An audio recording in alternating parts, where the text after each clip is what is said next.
Thanks for checking out this show review. This is for Horror's Greatest Season 2. It's a Shudder original show, and it's coming to Shudder on Tuesday, December 31st, which I honestly think that's a great way to send off this 2024 and pop into the new year. I assume how they're going to be releasing this show is the same as what they did with Season 1, which I believe started back in September.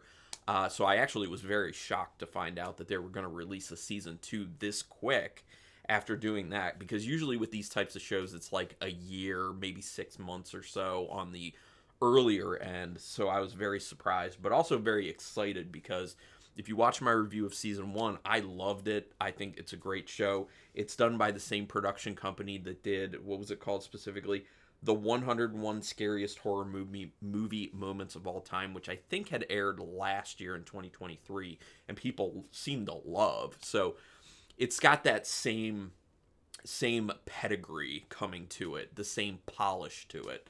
And yeah, if you watch my review of Season 1, I think you're going to end up hearing a lot of the same type of stuff. But I also think that if you're a person who really liked the first season, you're going to really like the second season. There isn't a whole lot of difference except the actual topics of the episodes. And again, it is 5 episodes like it was for the first season. And I'm assuming they're going to put it out one a week, which is what they did back in September and ran it through October. But I'm not 100% sure because it didn't say that in the material that was sent out to me. So they could drop it all at once, but I'm assuming most likely they're going to do one at a time. So it would probably be one every Tuesday. So we'll see. But yeah, again, Shudder Original starting December 31st, which is a Tuesday. So I don't need to give much of a synopsis. I mean, it's literally a show about one topic per episode of some of the greatest things in horror, and it's always some sort of interesting topic. I'll tell you off the bat what their topics are for this season. Animal attacks is the first one, which obviously movies that have animal attacks in it, which is very fun because they end up talking a lot about Jaws. Well, not a lot, but there is a segment talking about kind of like Jaws and Jaws ripoff films. And I am a huge fan of Jaws ripoff films. So for me, that was particularly fun. So if you're into animal attack films, that's one for you. The second episode is film scores, which I thought this was a very interesting way to go, because this is a topic that a lot of people don't think about, a lot of people don't talk about, especially not in the horror realm. And it is something that I think should be thought about more, should be talked about more. And that's why I was very excited to see this. Now, some people may find this episode pretty boring because it is specifically focused on the scores of certain films and talking about how those contribute to the overall story, certain particular scenes within a film. But I think it's very important to throw this type of stuff out there because a lot of people just watch films and kind of, I wouldn't say ignore the score, because you're definitely taking it in. It is part of that experience, but not specifically paying attention to the score and the composition of it and how it specifically is enhancing a certain scene or not. And also even those moments of noticing when the score drops out and it's silence and you more are hearing the sound design. I comment on score a lot with a lot of my reviews because I think it is something that's very important. Also, it's something that really irks me when they go too hard on it. But yeah, so I thought the score episode was very cool. That's the second one. The third one is Killer Dates. That one was a lot of fun.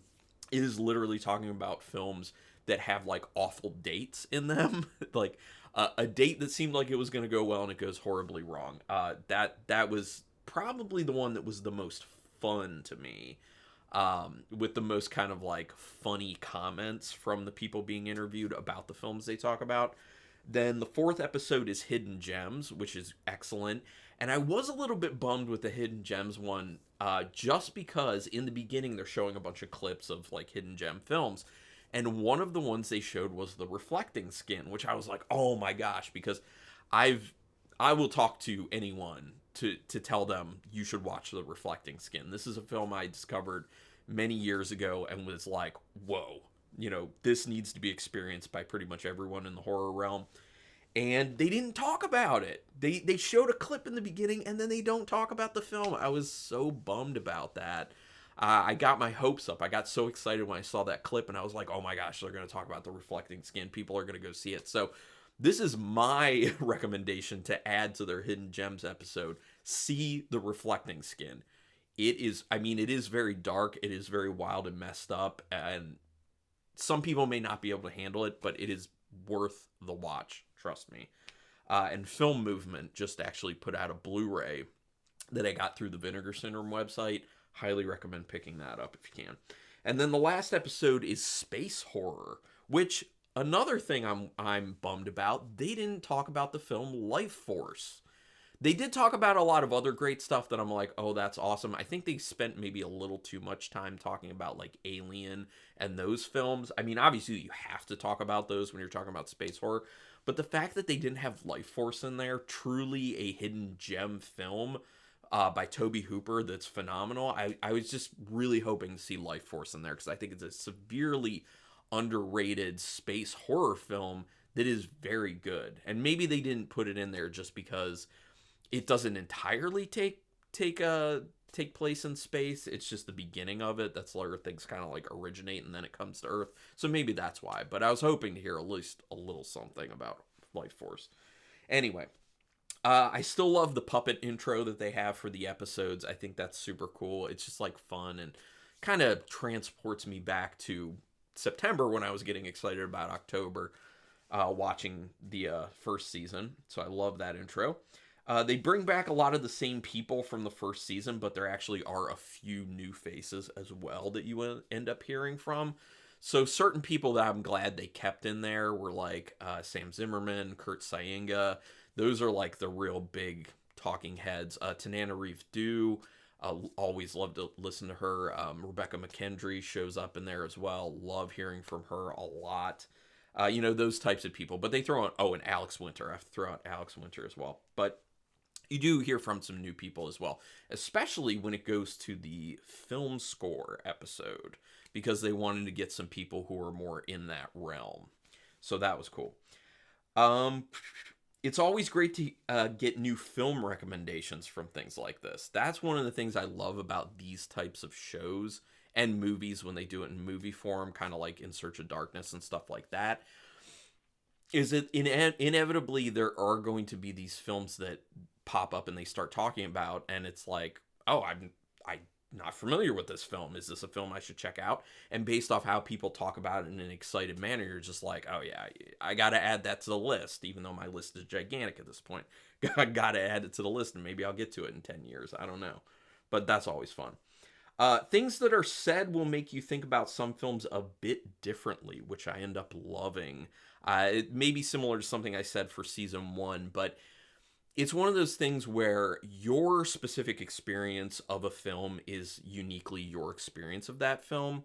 Sometimes there's a little bit of overlap with other people, but that's why it's always so interesting to hear from people like this, especially people who approach it in a scholarly way, where they're really trying to break down these films. They're trying to break down specific scenes, why they work the way they do, the film score, how that interacts with everything, and just like the overall themes of the film. And so it's going to present things that you probably haven't thought about that can change how you feel about a film, usually in a good way, or just change how your next viewing of that film will be, because you'll notice different things. It'll play a little bit differently for you. So I love that aspect of these types of shows and movies in general. And yeah, it's definitely going on with this. The score episode is particularly good because it talks about something a lot of people don't think about when watching movies. Kind of already covered that one. They have film recommendations at the end of each episode, which I think is awesome. Obviously, they have to do with that topic, so that's great. They keep it very topical, but they always have like, it's kind of like this in summation type thing. So like, if you take anything from this episode, if you weren't fully paying attention, maybe you were on your phone, here are the films we highly recommend in this category that you should check out. Great. Love that. And again, if you like the first season, I'm pretty sure you're going to like this season. I know a lot of people were very excited about the first season when it came out, me included, and it was really good.